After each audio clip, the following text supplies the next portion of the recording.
So it's really work in progress.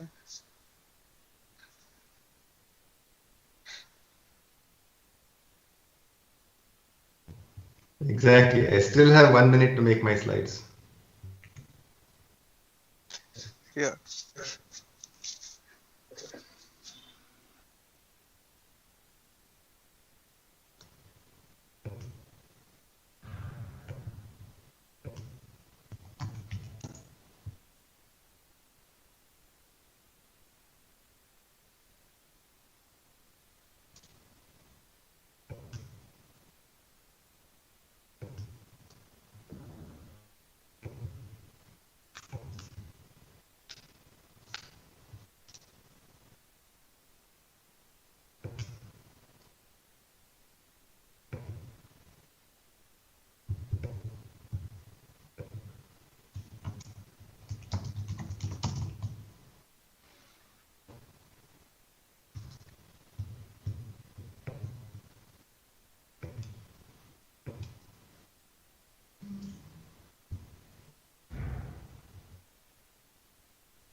Good. Good to go? Yep. Yeah, I can. I'll start recording now. Yeah.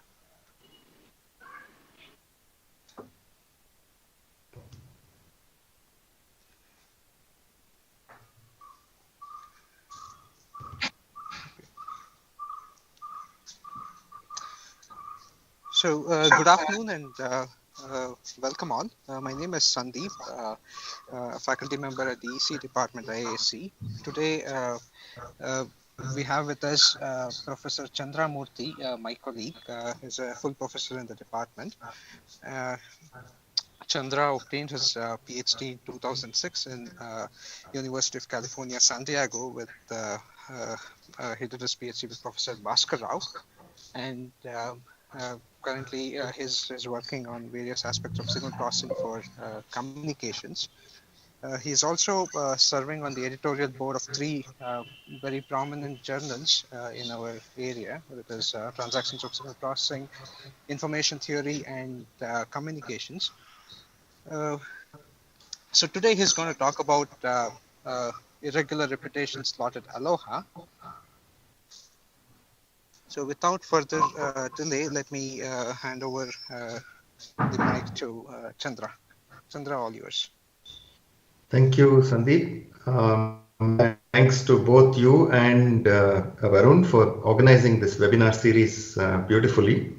It's my pleasure to talk about irregular repetition slotted Aloha as a promising candidate for massive machine type communications. The title here is a little shorter than what I announced in the broadcast mail, but this fits better in 2 lines on my screen. So this is joint work with my student Chirag. Hopefully he's here, or if not, he'll join soon, so you can ask your hard questions to him. But if you have any easy questions, please feel free to interrupt me at any time and ask me your question. Also, I won't be able to see your hand if you've raised your hand to ask a question, so please unmute yourself and ask me directly. Okay, so let's begin. So this is the outline of my talk. I'll first talk about massive machine type communications and what are some of the key issues that arise when we look at massive machine type communications. And then I will talk about what this irregular repetition slotted protocol is and indicate what are the key aspects of this protocol that are worth looking at. And I'll present some results that we have obtained on user activity detection, channel estimation and data decoding, and analyzing the throughput of such systems. Then I'll conclude and point to some future work.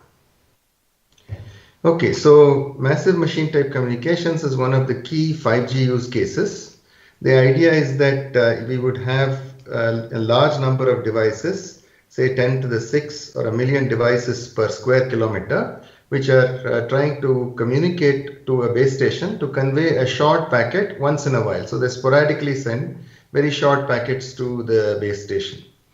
So the key question here is, how should they do their multiple access? How should they utilize the wireless channel between themselves and the base station? And what we look for in such use case scenarios are have two things. One is that we would like the protocol to be grant-free. That is, these devices often they may be installed on some water meter or energy meter or just monitoring the health of various structures, buildings, and so on. And so you don't want them to consume a lot of energy to negotiate a time slot where they can transmit their data to the base station, especially given that they're occasionally transmitting short packets. And so you would like to look for grant-free multiple access protocols.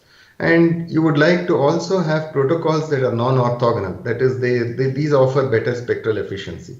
So for example, a grant-free random access protocol could be like an Aloha protocol, where any device that has a packet to transmit simply transmits its packet. Now, if you consider a slotted system and you consider a slotted Aloha type protocol, if you have 10 power 6 devices, and if they can transmit their packet in one slot, which is of duration, say 10 milliseconds, then if you take a frame of duration 10,000 seconds, then in 10,000 seconds, you have 10 power 7 slots. And so if you have only 10 power 6 devices per square kilometer, then if a device selects a slot at random and transmits it, chances are it won't collide with any other packet and its packet will be successfully received. However, this also means you will only get an update from each device once in every 10 power 5 seconds or so. So if the protocol can handle some amount of collision between users, then you can greatly improve the spectral efficiency of such protocols. Okay, so now I will talk a little bit about what this irregular repetition slotted Aloha protocol is. So first of all, recall that slotted Aloha protocol is a very simple protocol proposed in 1972, where all a user does, if it has a packet to transmit, it just waits till the beginning of the next slot and goes ahead and transmits its packet. If multiple users choose the same slot to transmit, there is a collision and no packet can be decoded. And for the slotted Aloha protocol, the best throughput is achieved when the so-called load, which is the average number of users per slot, is equal to 1. And the best throughput you can achieve is 1 over E packets per slot. In irregular repetition slotted Aloha, when a user has a packet to transmit, you have a notion of a frame. So here there's what is shown in this cartoon is a frame of duration 3 slots. And the user picks a certain number of slots at random and then transmits its packet in those chosen slots. So in this case, user 1 has chosen to transmit in slots 1 and 2 and so on. And what this does is it brings some kind of a diversity benefit. So even if a user sees a collision in one of the slots, hopefully the user's packet in another slot has not seen a collision, which hasn't happened in this example, but for user 2, that's what has happened. In slot 1, it transmitted, but it collided. But in slot 3, that was the only packet that was transmitted. So user 2's packet went through. So this gives you some diversity and helps to overcome the effect of collisions. In turn, it allows you to increase the load. And further, if you do what is called successive interference cancellation at the base station, you can actually recover many more packets. So how that works is like this. So this is a frame in which users have chosen some slots at random and they've transmitted. Now at the base station, you collect the data across the frame, and then you notice that in slot 3, user 2 is the only user who transmitted. So you can decode user 3's packet. Then you can go to slot, and if the packet's header contains information about other slots where this user has transmitted, or otherwise, if you know that when user 2 selects these random slots, it selects it based on maybe the frame index and the user index and generates a random number from some seed, then you can generate the same random number at the base station, and then you know which other slots this user has transmitted. So you know that it has transmitted in slot 1, you can go and cancel the interference caused by user 2 in slot 1. Now in slot 1, there's only one user, that is user 1, who's transmitted. So you can decode that user and then go to slot 2. You know there is a copy of that packet sitting in slot 2. You can remove the interference. And then in slot 2, there's only one user, that is user 3, left to be decoded. And so you've actually managed to decode all 3 users in 3 slots, while at the same time ensuring that the protocol is completely distributed and users select their slots at random and then transmit the multiple copies of their packet. And one other twist that can happen is what is known as packet capture. So to illustrate this, here is another example where there are now 4 users and user 4 has transmitted in slot 1. Now again in slot 3, yes, this user got decoded, user 2 has been decoded successfully, and you were able to cancel the interference. But now in the remaining 2 slots, slots 1 and 2, both have collisions. And so normally you wouldn't be able to decode any of these signals. However, if it so happens that, say, user 1 signal arrives at a much higher power than user 3 signal, because user 1 happens to be much closer to the base station than user 3, you may be able to capture user 1's packet. In that case, you can decode user 1's packet, remove interference from user 1 in slot 1, and then you will be able to recover user 4 from slot 1. Also, after removing the interference caused by user 1 in slot 2, you can then look at slot 2 again, and you will find that there is only one packet left, which is user 3's packet, and you can decode user 3. So in this way, you can actually decode 4 users in 3 slots. So you can, if you're able to do a packet capture, you can potentially decode more number of users than you have slots. So we'll come to these points in much more detail during the course of this presentation. Here is an example from 10 years ago in this paper down here, which shows a comparison of this IRSA, or irregular repetition slotted Aloha, versus the slotted Aloha protocol. So you can see that as the normalized load, that is the number of users per slot, increases, the throughput of conventional slotted Aloha increases, but it reaches its maximum at 1. In fact, after a load of 1, it actually goes down again. Whereas in comparison, the IRSA protocol can offer a linearly increasing throughput all the way up to a normalized offered load of around 0.9, after which it has a sharp decline. So as long as you're operating in the good regime of IRSA, you can actually achieve much better throughput than the conventional slotted Aloha protocol. Now, there are many key design issues in this IRSA protocol. For one thing, in order to do multiple packet reception and multiple packet decoding, you need to assume that all the users are time and frequency synchronized. And if they're not synchronized, you'll need to deal with this lack of synchronization.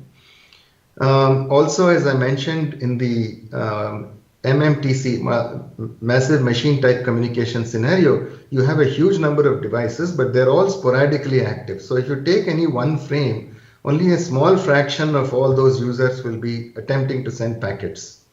And so you need to first detect which users are trying to send packets to you.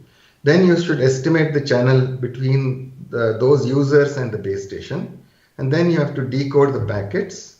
And further, if you have multiple antennas at the base station, you can potentially use multiple antenna gains to increase your throughput. And there's a question of how you do that.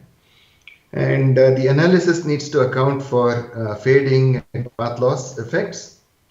And this repetition distribution is a very crucial design parameter in IRSA, which is what is the random distribution from which these users pick the slots in which they are going to attempt transmissions. So optimizing that is a problem in itself. And one can analyze the performance under various metrics such as throughput, energy efficiency, fairness, or in some scenarios you may want to offer unfairness. That is, some of these devices may be higher priority than other devices, and you may want to give priority to those devices. And you may have other metrics also, like age of information. In this talk, I'll only touch upon the blue bits in this slide. So we'll jump right into the system model. There are, in this system model, there's a single cell which has m users. and there is a base station which has n antennas in it, and these users are trying to sporadically send packets to this m antenna base station, and each packet contains a pilot phase which is of length tau, and then the data payload. There are T slots in a frame. These could also be resource elements. That is, they don't have to be separated in time. They could as well be separated in frequency. But for convenience in this talk, I'll refer to them as slots. And as far as what is the transmit power that all these users use, we'll actually consider two models. The first is what is called path loss inversion, where the users are equipped with the knowledge of what is the path loss of the signal between themselves and the base station, and they invert that path loss. And so that way the effective channel between every user and the base station is identically distributed. It only depends on the fading distribution. The other option is that the users calculate their transmit power based on some notion of a user sitting at the cell edge, and they set their transmit power such that the cell, if at all the user was sitting at the cell edge and that was the only user transmitting, then that user signal should be decodable at the base station. I'll explain exactly what that means in the next slide. But there is a parameter SNR edge, which is the cell edge SNR, and users set their power such that if they were at the cell edge, the SNR that would be seen at the base station equals SNR edge. And the replicas, that is the number of copies of or the copies of the packet that the users transmit, is represented by a binary pattern matrix G, which is of size T cross M. T is the number of slots, M is the number of users. So this slide shows what this repetition pattern matrix looks like. So you have slots as rows and you have users along columns. So in the current frame, only this user and this user are active, or maybe some other users in between are active, but only a small fraction of these users are active. And when the user is active, each user picks some number of slots and the specific slots here randomly. And in this work and pretty much all the work in the literature, users have a repetition distribution, and they sample the number of repetitions from that distribution, and having chosen the number of repetitions, they choose the slots uniformly at random from the available capital T slots without replacement. So that's how they choose their repetitions. So not all users may transmit the same number of copies of the packet, but this pattern matrix G tells you what is the slots. What are the slots in which a user would transmit if it is active in the current frame. This pattern matrix again is a random matrix, but it's chosen in practice. It will be chosen by the users using a pseudo-random number generator. And so if the base station is also equipped with the same pseudo-random number generator, the base station can be assumed, we can safely assume that the base station has knowledge of this pattern matrix G. So the core problem then is, out of all these M users, a small subset of them are active, and if they're active, they're transmitting multiple copies of their packet to the base station. And the task at the base station is to recover all the active users' packets. So now we jump right into the channel and signal model and the problem setup.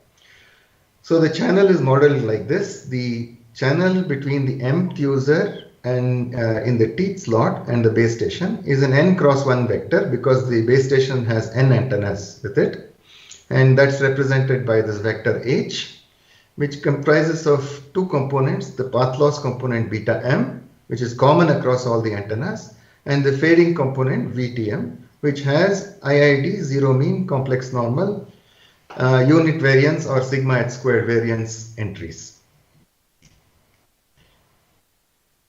For transmitting their packets in the pilot phase, the users transmit these pilot sequences PI. PI is the pilot sequence used by the ith user, and that is a vector of length tau. And since the base station is equipped with the n antennas, PI times HTI Hermitian is the pilot signal that is received at the base station corrupted by noise. Of course, this has to be added up across all the users, multiplied by this GTI, which depends on the access pattern. So the ith user may or may not be active, may or may not transmit in the teeth slot, even if it is active, and that is captured by this variable GTI. And AI here denotes the activity coefficient. So only the users for whom AI is equal to 1 are the ones who are transmitting to the base station. All other users are not sending anything to the base station. So this is a kind of unified formula that represents what is the pilot signal received at the base station. In the data phase, the users transmit a sequence of symbols. What is shown here is a single symbol that was transmitted by the ith user in its jth attempt and jth symbol, and so just for convenience. And so this is the symbol, and since it has n antennas, it's a vector of length n cross 1. And of course, the data symbol within that slot, that is the teeth slot, is assumed to go through the same channel, HTI.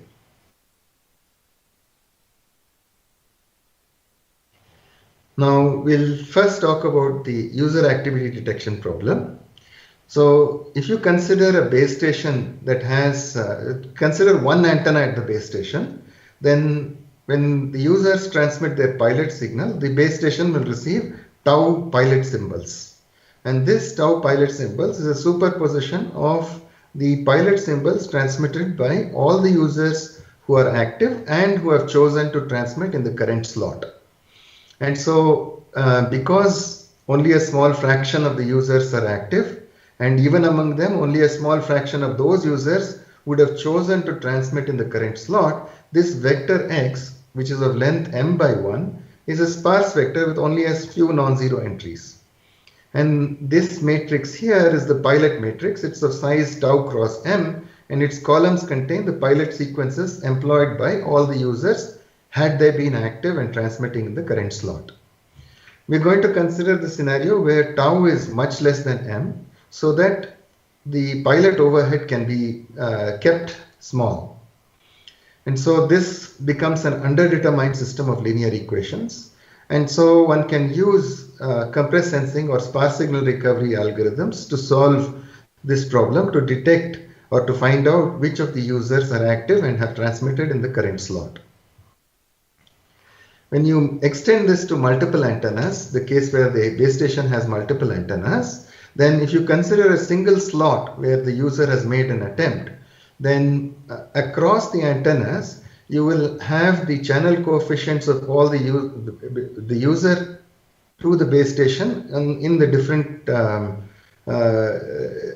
the different antennas. And so this becomes a tau cross n matrix, and this vector x contains the channel between all the m users and across all the n antennas. So it's of size m by n, and the pilot matrix is the same as in the previous slide. And the structure of this x is that if a particular user is active and transmitting in the current slot, then the channel between that user and the base station will show up in all these entries here. Otherwise, if it has not transmitted anything, it is a set of zeros. And so this is what is called joint sparsity, or these vectors are said to have a common support. And there are a slew of algorithms that are available in the literature to recover such joint sparse vectors. In our work, we use this multiple measurement vector sparse Bayesian learning algorithm, or the MSBL algorithm, because it's a very, very powerful algorithm and offers superlative performance. There is one more aspect that comes into the picture in the IRSA protocol. In fact, two more aspects. One is that, as I mentioned to you, this access pattern matrix G can be assumed to be known at the base station. And so you can actually move these G's along with these pilots and retain only the activity coefficients times the channel in the unknown vector x. And you already know which of these G's are going to be 0 in the teeth slot. And so based on that, you can actually eliminate the columns of this matrix P corresponding to GTI equal to 0 and eliminate the corresponding rows from this matrix. So that already buys you not only a reduction in computational complexity, it also makes the sparse signal recovery problem easier. And so you have you can estimate these activity coefficients better. And so you can use this MSBL algorithm to detect the user activity on a slot by slot basis. On top of this, you also know that the users, they transmit multiple replicas.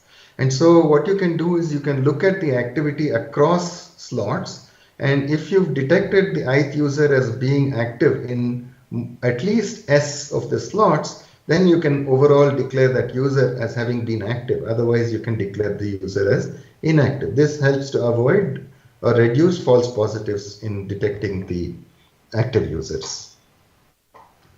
So if you do all this, here's a simulation result to show how that will perform. The setup is that of 1000 UEs, which are coming, or users that are transmitting to the base station with an activity coefficient of 0.1. That is, only on average, only about 100 of these 1000 users will be active, and a frame consists of 50 slots. And users pick the repetition from some distribution. Here, I think it is the soliton distribution. Not 100% sure what distribution Chirag used to simulate this plot.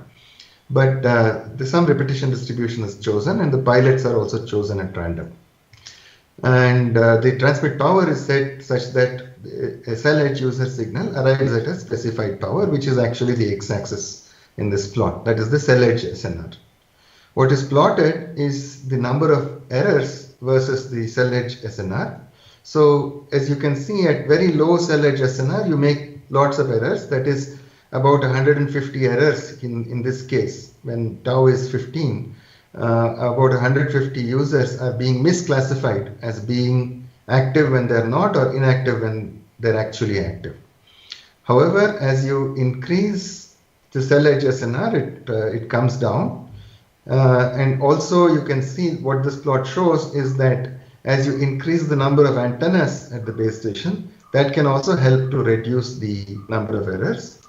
And further, you can actually dramatically decrease the number of errors by increasing the pilot duration. So if you go to something like 25 pilots and 16 antennas at the base station, if your SNR is somewhere around 0 dB or higher, you can achieve almost 0 errors. And this shows the plot. This just shows a plot that illustrates that choosing a slightly higher threshold, S equal to 2, is very helpful in reducing the number of errors as well. So the dashed curves in this plot correspond to a threshold of S equals 2, and the solid curves correspond to a threshold of S equals 1. So basically this reduction is coming because you make fewer false positives. Now, and S equals 2 is helping here because in this soliton distribution, every user transmits at least 2 replicas of their packet. And in fact, 2 replicas is the choice that occurs with the highest probability.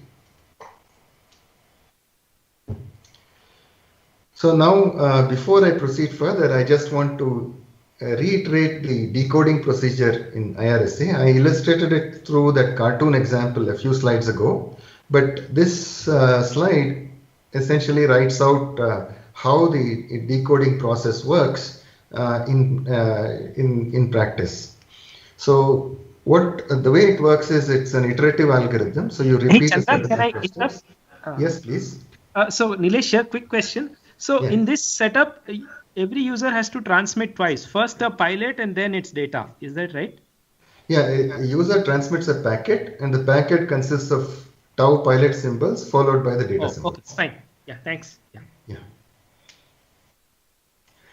So, so the decoding procedure is like this. We repeat a certain number of iterations, and in each iteration, what we do is we compute the channel estimates of all users who have been detected to be active and in all slots, and then we calculate the signal to interference plus noise ratio of all these users in all the slots. And this is an abstraction here. which is that we say that the user is decodable, or that the decoding of the packet of that user will be successful if the SINR of the mth user in the teeth slot and in the kth iteration is greater than a threshold gamma.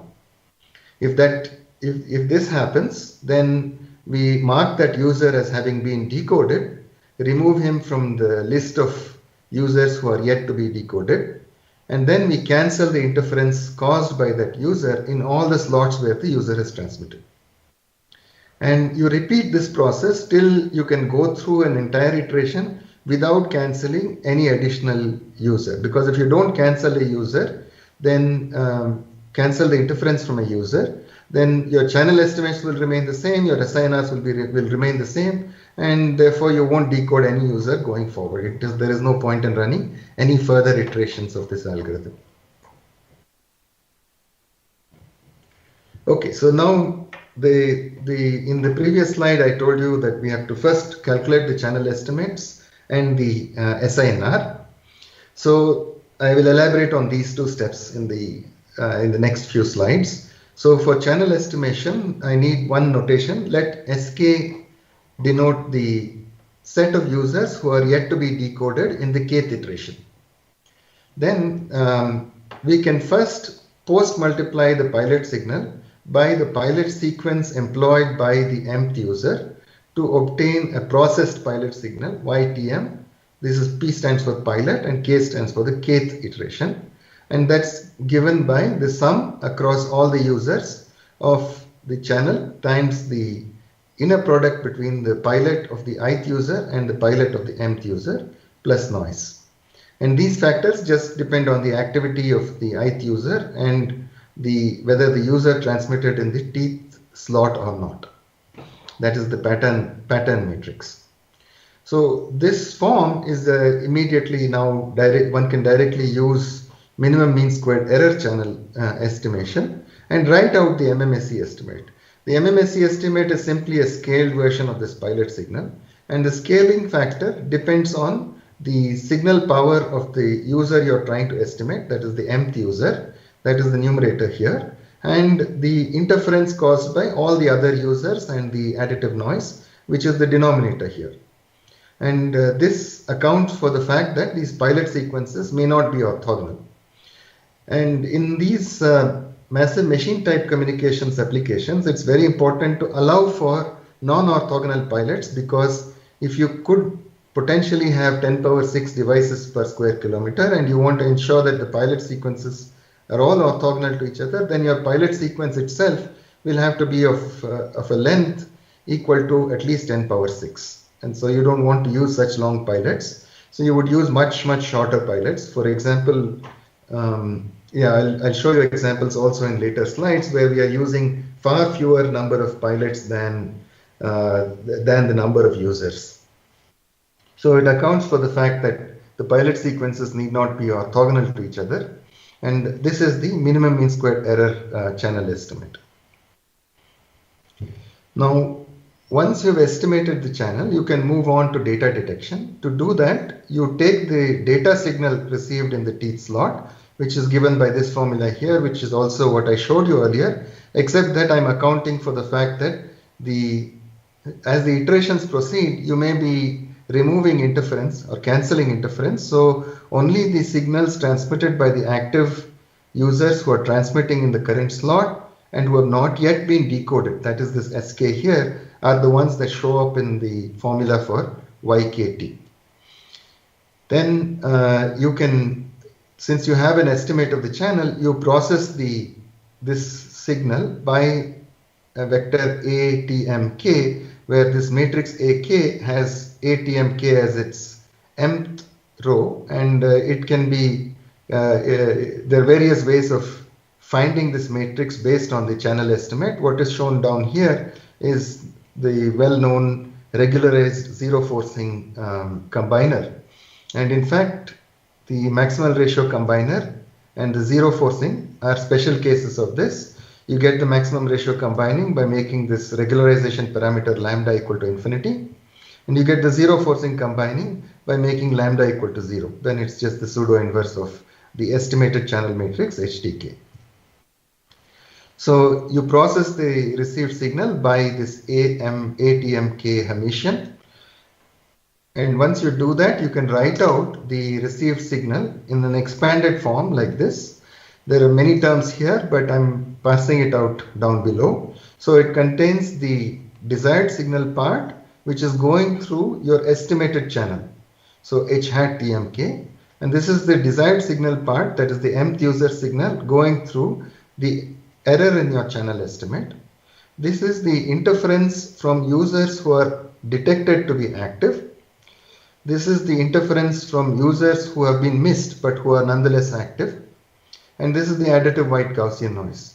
It is necessary to separate these two interference terms because the users who have been detected to be active actually figure into this ATMK Hermitian. For instance, if you are trying to do zero forcing, you would be trying to zero force out these receivers. But if you have missed these users, this ATMK Hermitian will not be suppressing this term here. So it's for that reason we need to separate these terms out. Now comes the point of why we use the minimum mean squared error channel estimate. And one key property of MMSE channel estimation is that the channel estimate and the estimation error are uncorrelated with each other. And as a consequence, and these are data signals transmitted by other users. And so all these 5 terms are uncorrelated with each other. And so you can simply compute the power in the first term and divide it by the sum of the powers in all these other terms to get a meaningful expression for the signal to interference plus noise ratio. So although this is a ghastly expression, I can parse it a little bit for you and point out some of its features. So first of all, this ATMK norm squared appears here because that is multiplying the noise term. So you have N0 here, and otherwise this N0 times ATMK Hermitian, all the terms here would be scaled by that. So that is this term here.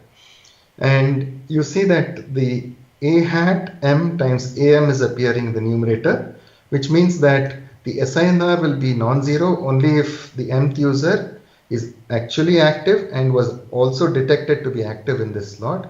And of course, it is also non-zero only if that user chose to transmit in the teeth slot. So this GTM is a binary value. It's 0 if the mth user did not transmit in the teeth slot, and it's 1 if the mth user did transmit in the teeth slot. And so that is this numerator part here. And this represents the desired signal gain, which is going through this combining vector times the estimated channel. And these are all the interference terms coming from these 4 interference terms here, which includes the channel estimation error term here and the interference from the detected users, which also contains a term that looks like delta, and interference from these missed users, which is this term here, and these 2 terms here, and also the additive white Gaussian noise term out here. And this delta is the one that captures the interference due to both pilot contamination, because these pilots are not orthogonal, as well as due to channel estimation errors, because this H hat is not equal to the true channel H. So this SINR expression basically accounts for so many effects. It accounts for the fact that the base station is equipped with multiple antennas. It accounts for path loss and fading. It accounts for channel estimation errors, pilot contamination, and interference due to both missed users and users that have not yet been decoded. Okay, so now I move to how to analyze the throughput of these systems. I'll have to move a little bit faster here, and in any case I was only going to give you a bird's eye view of this analysis. This analysis uses an iterative technique known as density evolution, and this is a technique that was originally proposed for analyzing the performance of message passing algorithms on graphs, specifically for LDPC decoding. And the same idea directly applies to analyzing the performance of IRSA protocols. So here I'm going to just give you an overview of how this works. The end goal is to find the packet loss rate and 1 minus the packet loss rate is the packet success rate. And if you have t slots, t times the packet success rate is your throughput over the frame. Now in the ith iteration, we look to compute two quantities, pi, which is the probability that users send failure messages to slots, and qi, which is the probability that slots send failure messages to the users. So the way to think about this is to look at this graph below, which is a bipartite graph. You have 6 users and you have 3 slots, and there's an edge connecting to a user to a slot if the user made an attempt in that slot. And what this density evolution is doing is to look at the evolution of the probabilities that users send failure messages to slots and slots send failure messages to users. If a user's packet has been decoded, it sends a success message to the slots in which it transmitted, and that message gets relayed back to the other users. If, for instance, in a particular slot there's only one user left, then the slot can send a success message to that user, which can then send success messages to other slots in which it had transmitted. So what density evolution does is to track the evolution of these two probabilities, pi and qi, through the successive interference cancellation decoding process. So the way it works is that you define certain probabilities, what are known as the user degree distribution and the node perspective degree distribution and the edge perspective degree distribution. Unfortunately, I don't think I have the time to go into exactly what these are, but maybe I will just point out that this qi and pi that I mentioned in the previous slide are actually interdependent on each other. Qi depends on the p in the i-1th iteration, and pi depends on the q in the ith iteration.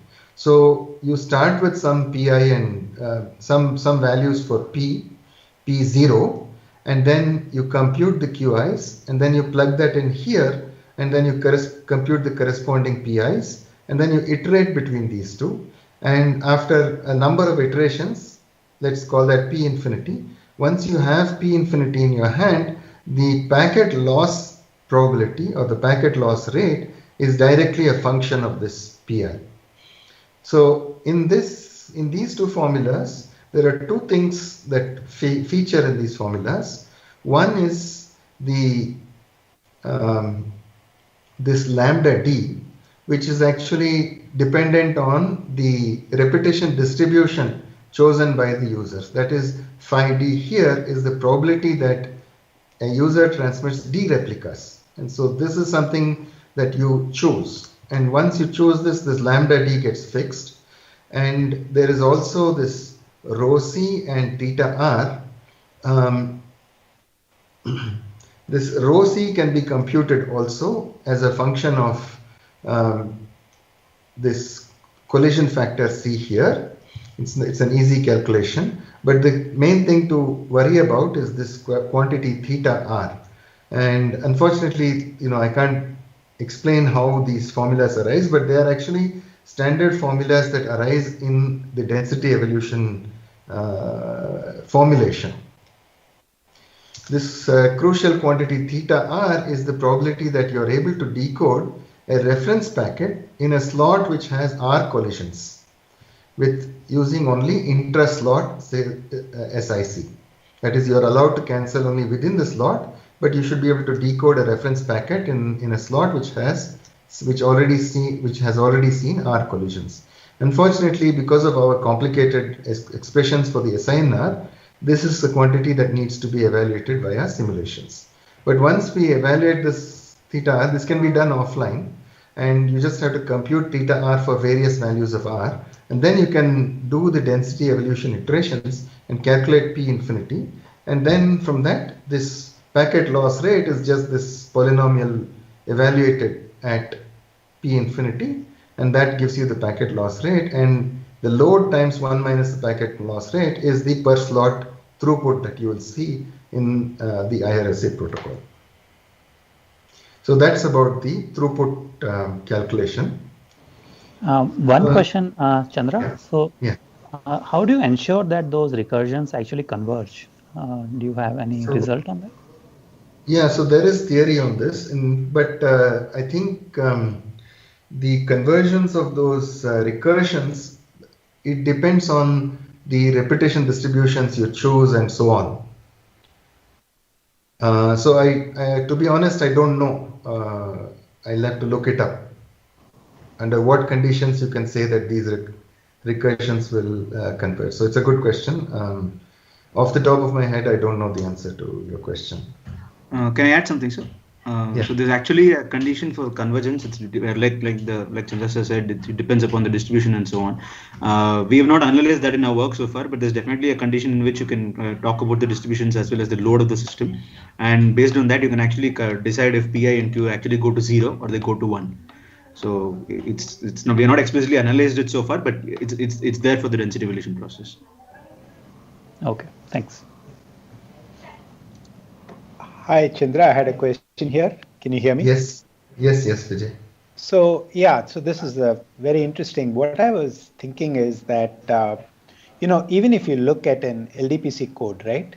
Mm-hmm. I've been, you read that what you see at symbol node is a repetition code because it's sending the same copy of the symbol multiple times, and what you see at the parity check node is a single parity check code. Mm-hmm. Right. In your case, so I'm actually putting aside the pilot and the data aspect of it. I'm just saying that supposing you have a large number of nodes that want to actually simultaneously transmit, and what you're saying is that you're replicating the situation of an LDPC code or a rateless code by actually saying that whereas they have XOR and they can subtract it out, we are doing the same thing through, say, cancellation, right? Once you decode a packet, you can cancel it from the other. So it's effectively the same. Correct. But there's an interesting point here that which this application brings out is that every transmitter is transmitting on multiple slots, which is a repetition code. Mm-hmm. So the fact that at a node you have a repetition code, now here, so the degree on the symbol node, right? It didn't really make a difference because if the degree is large, so what? But here, the degree translates into power that you're transmitting and the rate. So here there is an interest in minimizing the degree of a variable node, which is equivalent to the number of slots in which a user transmits. So It seems like it could be that a different, in other words, there are two things. One is that the distribution could be different because of this aspect, and the other thing is that there may be an opportunity to code across time slots even for a user. Yes. So there's actually a lot of work on how to optimize this degree distribution. I'm not in this talk I'm not covering that aspect at all, but there is actually quite a lot of work on this. It depends. So it also depends on the performance metric that you're interested in. So what you refer to is something like energy efficiency. So where you want to say that if the user transmits multiple copies, then it's paying a price in terms of how much energy it's expending to transmit its packet. And so you have to amortize that the energy available at the user across the number of repetitions it is using. There are also extensions to what is called coded slotted Aloha, where instead of a repetition code, you design something like an MDS code, where if you decode a packet or a subset of the transmissions from a user, then you can decode the entire data from the user, which is something that I'm not completely familiar with, but this is called coded slotted Aloha. And however, for the kind of scenario that I'm talking about here, which is when the base station is equipped with multiple antennas and you're estimating the channel and trying to cancel interference, plus you're using a SINR threshold based decoding model. For that model, the optimum repetition distributions are not, I mean, people haven't worked it out. One thing is that there is a technique that people use, which is called differential evolution, which can be used to numerically optimize or numerically compute at least locally optimal repetition distributions. but that doesn't really give you much insight. You crank the wheel and it will give you a distribution that is locally optimal, but it doesn't tell you whether that's the best you could do or whether you only found a local optimum and so on. One very nice result that I know of is by Krishna Narayanan, where he shows that under a collision model, and for just a purely collision model where if two users transmit, nobody is decodable. The soliton distribution, which is one of the standard distributions, that is in fact the optimal repetition distribution. And as the number of slots and number of users go to infinity, with t equal to m, this soliton distribution can achieve a throughput of 1 packet per slot, which is the best you can do under a collision model, because even if all the m users could perfectly coordinate their transmissions, they would transmit on separate slots and you would get m packets in m slots. So 1 packet per slot is the best you can do in a collision model. And with a completely distributed random repetition based soliton transmission, soliton distribution as the repetition distribution, you can achieve the same throughput. I see. Okay, thank you. Okay, so the rest of the presentation is just simulation results and some insights. I'm just doing a time check here. So I have 10 minutes left, and so I will maybe indicate some of the key takeaway points. The thing I want to point out here is that there are a lot of parameters that we have looked at in this work. The number of slots per frame, what is the cell edge SNR, what is the load, that is the number of users per slot, what is the pilot length, what is the decoding threshold in our SINR based decoding model, how to choose the regularization parameter in the regularized zero forcing procedure, how many antennas are available at the base station, and what is the user activity probability. So all of these affect what is the performance that you will get. And I'll just show you some performance plots. I actually have a lot of plots here, but I don't think I have time to go over all of them. So this plot basically illustrates the effect of channel estimation errors. I'll skip the fairness part of this plot in the interest of time. So here we have 50 slots, 4 antennas at the base station, just maximal ratio combining being done at the base station, which corresponds to using lambda equal to infinity in the regularized zero forcing case. The cell edge SNR is 5 dB, and the SINR threshold is gamma equal to 4. So basically, if a user is sitting at the cell edge and that is the only user transmitting, because it's transmitting at an SNR of 5 dB, that user would still be decodable. And if you have perfect channel state information at the base station, you can get a throughput that increases linearly with the load as up until about a load of 2.2 or so. But beyond that, there's just too many collisions happening. And so not enough users are able to meet this SINR constraint. And so the throughput drops. So this is the throughput you get with perfect channel state information. One thing I want to point out is that unlike the previous IRSA related work, this is able to go well beyond the throughput equal to 1, which corresponds to 1 packet per slot. You can certainly get 2 packets per slot. We are using 4 antennas. I would have been happier if we could have got 4 packets per slot, because we have 4 antennas. We should be able to decode 4 users simultaneously. However, we are using maximal ratio combining here. So interference, with 4 antennas, you still can't avoid interference. And so you can't quite get up to 4. You can get up to 2 here. And then it drops off.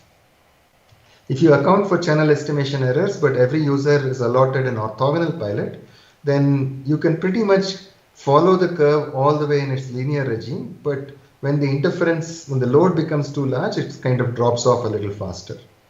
But with 10 pilots, you can see that it drops off a little earlier. But 10 pilots is not that much, because here we have we are looking at a load of, let's say we are looking at a load of 2, then since we have 50 slots, there are actually 100 users here, and these 100 users are using only 10 length pilots. So the pilot sequences are certainly far from being orthogonal. But you can get throughput which follows the perfect CSI curve up until a load of maybe 1.6 or so. But if you use only one pilot, one length pilot, then it drops off much earlier. This plot basically shows the effect of the choice of the regularization parameter and plots the throughput as a function of the regularization parameter as a function for various number of antennas and various pilot lengths. And the reason I put this plot here is to basically make the point that if you're operating in a regime where you get good throughput, that is here the load is 3, and so you can get the best possible throughput you can get is 3, and you can reach that with 64 antennas at the base station. And for that case, there is a fairly wide range of the regularization parameter over which you will get good throughput. If you have too few antennas, anyway your throughput is very bad. So again, the choice of the regularization parameter doesn't matter too much. But for some intermediate number of antennas, you can get much better throughput if you choose your regularization parameter well. Similarly, here, if your pilot length is too small, anyway you will not get good throughput, so it doesn't matter. But if your pilot length is adequate, then there is a fairly wide range of the regularization parameter over which you will get good throughput. And this plot again shows because there are many parameters here, I need to show many plots to show the effect of different parameters. This is showing what happens as you consider different loads, and at low load, basically the regularization parameter is immaterial. You get almost constant throughput, and at a load of 1 you get a throughput of 1. At a load of 1.5 you're getting a throughput of 1.5. These are all in the linear regime of the throughput versus load plot that I showed you earlier. But if you go to